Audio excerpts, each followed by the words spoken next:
Bonjour à tous, très chers entrepreneurs de leur vie, dirigeants, managers, bienvenue, je me présente, Marie-Christine Thomas. Vous avez ma description juste ici, donc je ne vais pas aller plus dans le détail, si ce n'est que je viens toujours du monde financier et que dans ce monde financier, on voit très bien les limites.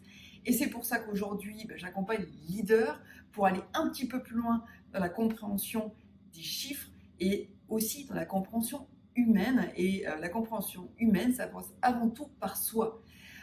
C'est d'abord en se comprenant soi qu'on va vraiment être en capacité de comprendre notre environnement et donc les autres.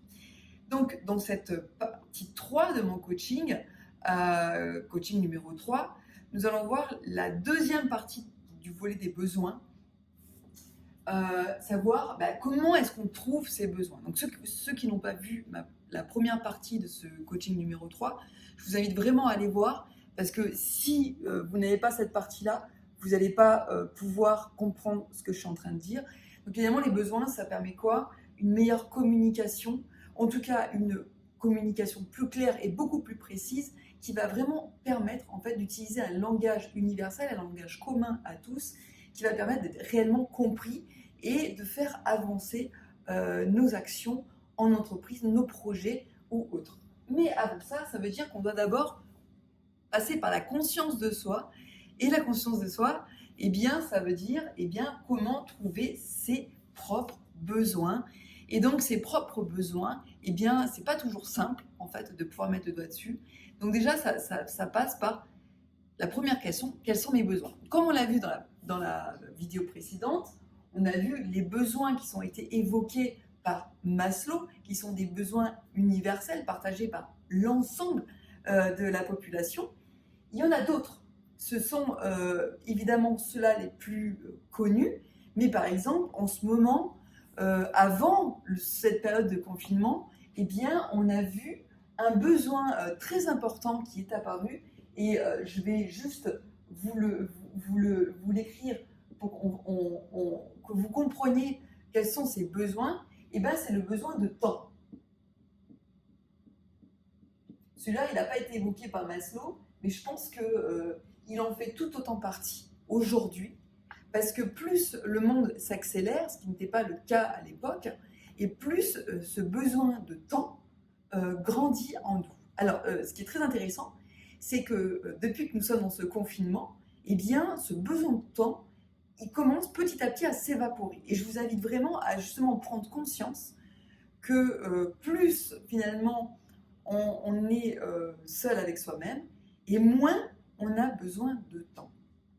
Alors c'est intéressant, parce que là, on est déjà dans la solution. Mais avant d'en arriver là, pour trouver ces besoins, et ils sont nombreux, parce que ce qui nous met dans des états émotionnels forts, c'est que justement, nous ne nourrissons pas ces besoins, et donc ils vont nous faire avoir, ils vont aller directement appuyer sur des valeurs qui vont nous générer des comportements. Donc pour éviter d'avoir ces comportements désobligeants, avoir de la colère, de la frustration, de la culpabilité, de la honte, différents sentiments désagréables, eh bien, on va devoir les mettre en avant.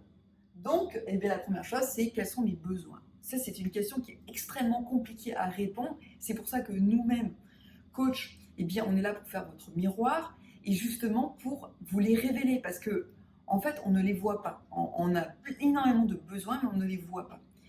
Et c'est un gros travail pour nous en fait, on va décortiquer un petit peu toutes vos croyances, on va décortiquer toutes ces émotions, qu'est-ce qu'elles veulent vous dire, pour finalement trouver l'origine, le besoin qui n'est pas nourri.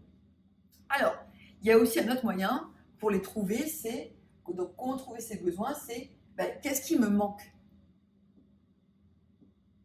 En général, on sait toujours ce qu'on ne veut pas et ce qui nous manque. Donc, qu'est-ce qui me manque? Ça, c'est une question importante. S'il me manque quelque chose, c'est quelque chose qui n'est pas nourri. Donc, vraiment, pour arriver à prendre plaisir dans les domaines de ma vie, c'est très important que je comprenne en fait ce que je ne nourris pas et qui m'amène ce manque. Ensuite, derrière, il y en a un autre, c'est quelles sont mes émotions. Donc on en revient un petit peu aux valeurs. Donc par exemple, quand je suis en joie, dans une situation, je suis vraiment en joie, je suis en super forme et tout, qu'est-ce qui fait qu'à ce moment-là, je nourris un besoin?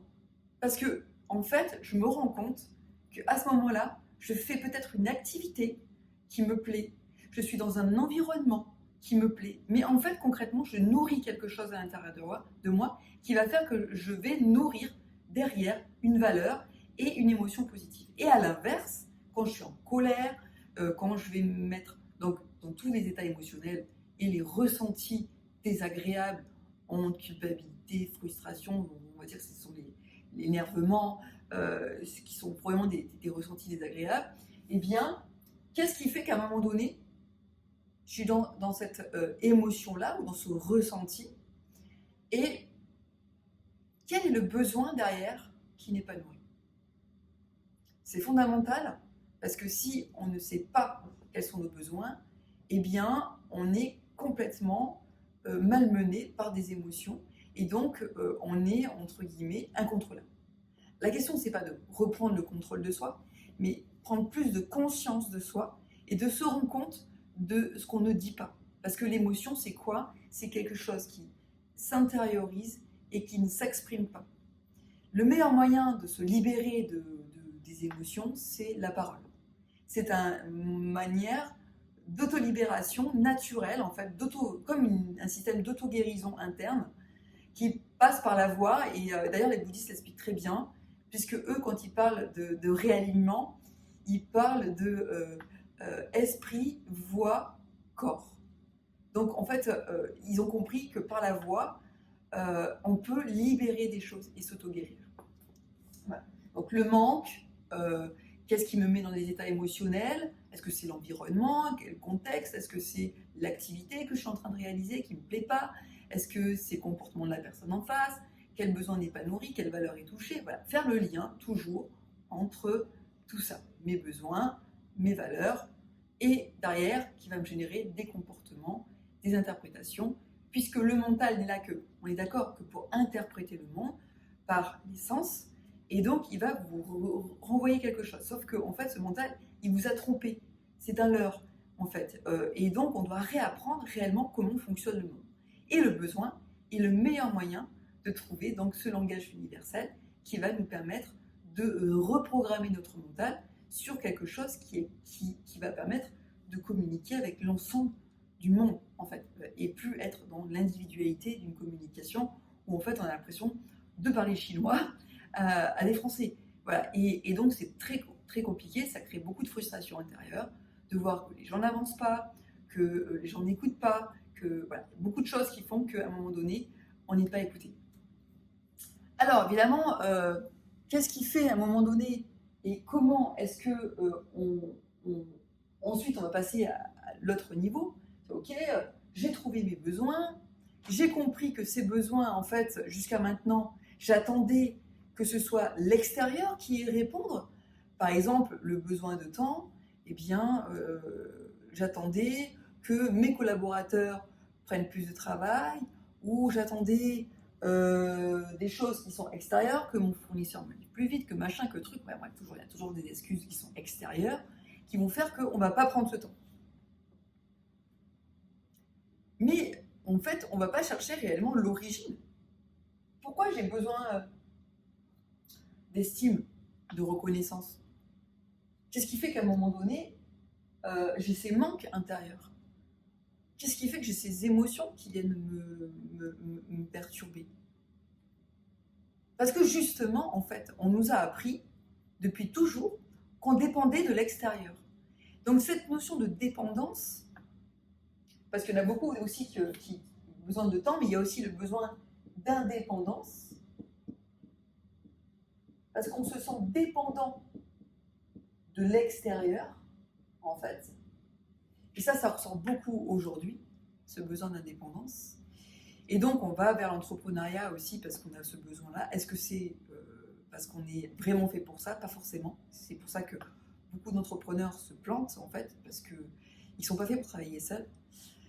Voilà. Donc, ce besoin d'indépendance qui nous renvoie, en fait, à cette dépendance que nous avons de l'extérieur. Donc en fait, comment sortir de cette dépendance?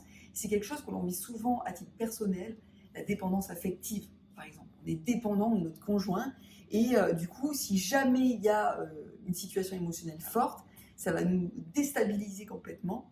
Et on le voit beaucoup chez les dirigeants qui vivent des divorces. C'est extrêmement compliqué pour eux d'allier professionnel, personnel, parce que d'un coup, tout d'un coup, leur monde s'écroule. Et donc, il y a beaucoup de colère, beaucoup de haine, parce qu'on a de la dépendance et on ne veut pas se l'avouer. Donc, comment sortir de cette dépendance? Voilà, la question, c'est qu'on doit tous se poser cette question. Comment est-ce que je ne plus dépends? Je ne dois plus dépendre de l'extérieur pour vivre et nourrir mon besoin. Comment est-ce que je peux faire, finalement, pour mettre en place des choses moi-même au quotidien qui vont me permettre, en fait, de m'auto-nourrir, en fait, sans dépendre de l'extérieur. Et en fait, quand j'en arrive là, eh bien, je me rends compte que, par exemple, pour la dépendance et cette dépendance affective, ça veut dire quoi? Ça veut dire que parce que je ne m'accorde pas assez d'amour à moi-même, en faisant des choses qui me plaisent vraiment, des activités que j'aime, n'importe quoi, hein, activités culturelles, physiques, sportives, activités, j'en sais rien, moi, de passer du temps avec ses enfants, voilà, tout ce qui vous nourrit intérieurement, passer du temps avec vous-même aussi, pourquoi pas, ça pourrait être bien aussi. Eh bien, si je ne fais pas ça, en fait, cette dépendance affective va grandir. Et je vais me retrouver dépendante. Et en fait, ce besoin d'indépendance va ressortir de plus en plus fort. Alors que finalement, eh bien, est-ce qu'il était vraiment légitime au départ si j'avais vraiment nourri ce besoin à l'origine? Voilà. Donc en fait, tout ça, c'est fondamental pour véritablement évoluer dans nos vies et prendre conscience, en fait, de ces besoins que l'on a trop longtemps mis de côté et oubliés. Alors, il y a aussi le fait que nous, en miroir, coach, puisqu'on est vraiment dans cette posture où on va juste vous révéler, en fait, tout ça que vous n'arrivez pas à voir, on va aussi aller travailler sur vos croyances limitantes. Alors là, les croyances, c'est très important parce qu'en fait, ça vous empêche aussi de voir ces véritables besoins. Vous vous empêchez de voir vos besoins parce qu'en fait, vous êtes dans des croyances qui sont nées souvent dans le cadre de votre éducation, par votre environnement sociétal, même dans la religion. Il y a des croyances qui se sont intégrées à l'intérieur de vous qui font que, en fait, vous n'arrivez même pas à les voir, ces besoins. Et si vous n'arrivez pas à les voir, vous ne pourrez pas les nourrir. Et donc, vous serez dans cette frustration, dans cette colère, dans cette nervosité intérieure toute votre vie, parce que vous n'arrivez pas à vraiment mettre de mots sur ce que vous ressentez. Toujours pareil, hein, là, c'est faire le lien entre cœur, corps, mental. Comprendre ses besoins, c'est voir ce qui appuie sur nos valeurs, qui va nous faire générer des comportements.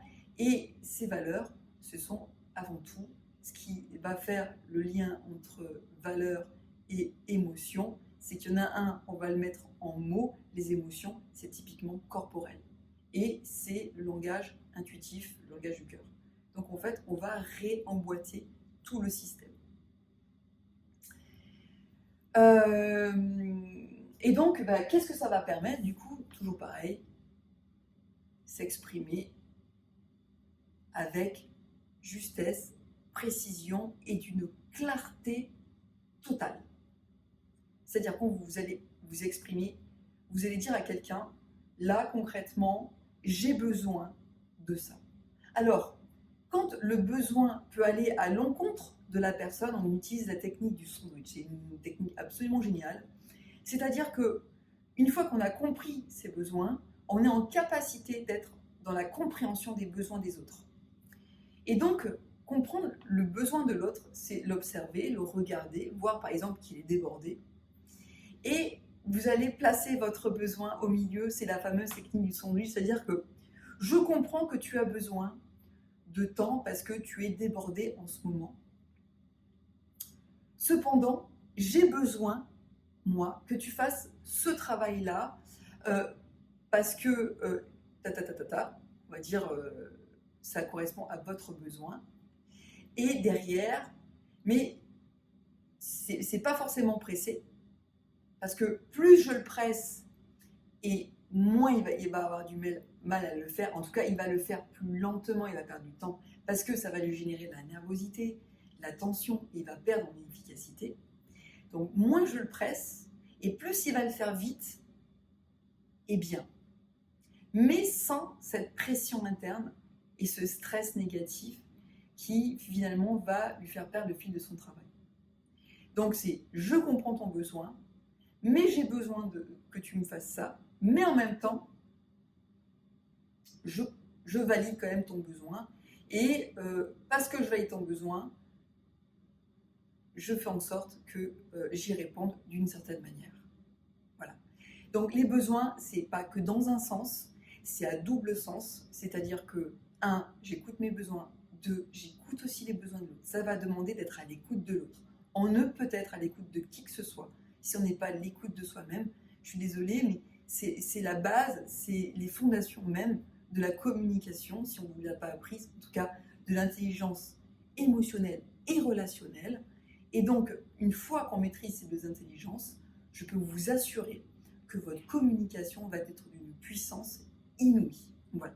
Donc c'est tout pour aujourd'hui pour les besoins. J'espère que ça vous a apporté un petit peu d'ouverture d'esprit, nouvelle vision. Donc n'hésitez pas à inscrire vos besoins. Donc nous, nos besoins, quand on les fait travailler par les 5 domaines de vie. Donc vous avez le domaine de vous-même, c'est vous avec vous-même, le moi. Vous avez le couple, vous avez le professionnel, vous avez les habits et la famille. Voilà. Donc dans tout ce cadre-là, vous allez avoir des besoins qui peuvent être, somme toute, différentes les uns des autres. Et donc ces besoins, ensuite, est-ce que j'ai la croyance que oui ou non, d'une certaine manière, je peux arriver à les remplir? Donc si c'est non, ben c'est parce que peut-être que ce besoin, ça ne dépend pas de vous. Et donc, vous envoyez une information à votre mental comme quoi, eh bien, comme ça ne dépend pas de moi, qu'est-ce que je peux faire? La seule chose que je peux faire, finalement, c'est de prendre conscience que je ne peux rien y faire. Et donc, rien que le fait de prendre conscience de ne rien y faire, ça va libérer quelque chose. Si je peux agir donc sur ces besoins, qu'est-ce que je vais faire? Eh bien, je vais aller à l'étape suivante, à savoir, eh bien, qu'est-ce que je peux faire pour ne plus dépendre de l'extérieur, mais pour nourrir moi-même mon besoin, et qu'est-ce que je vais faire au quotidien pour le mettre en place? Parce que c'est comme toujours, je prends conscience, je passe à l'action. Si je ne passe pas à l'action, il ne se passera rien et on n'améliorera pas notre communication. Une fois que non seulement mon mental aura perçu comment est-ce que je peux sortir de ces besoins extérieurs en les remplissant et nourrissant par moi-même, il va percevoir en fait une forme de bien-être qu'il va associer derrière à des valeurs qui vont s'apaiser, et donc le corps qui s'apaise, et donc il va faire le lien petit à petit entre ok, donc en fait quand je nourris ce besoin à titre personnel, mes valeurs sont moins impactées, mes émotions sont plus apaisées, je suis plus serein, et donc mes comportements sont plus agréables. Et comme mes comportements sont plus agréables, je me rends compte que ma communication s'est améliorée, que ma communication me permet de faire avancer mes salariés, ou en tout cas me permet de mieux me vendre, d'être plus en confiance. Et c'est comme un cercle vertueux. Vous allez voir que plus vous nourrissez vos besoins, et au final, plus vous êtes en confiance et serein, et les choses vont avancer plus vite. Voilà, c'est ce qu'on appelle l'efficience. C'est ce sur quoi je travaille. Voilà. Donc, merci à vous. Si cette vidéo vous a plu, n'hésitez pas à la partager au maximum. Ça peut peut-être aider d'autres personnes. En tout cas, peut-être par les prises de conscience pour commencer. N'oubliez pas, sans travail, il ne peut rien se passer, vous n'améliorerez rien. Donc, prenez votre papier, votre stylo et allez-y, définissez ces besoins. Je vous souhaite une très belle journée, je vous dis à demain pour une nouvelle thématique.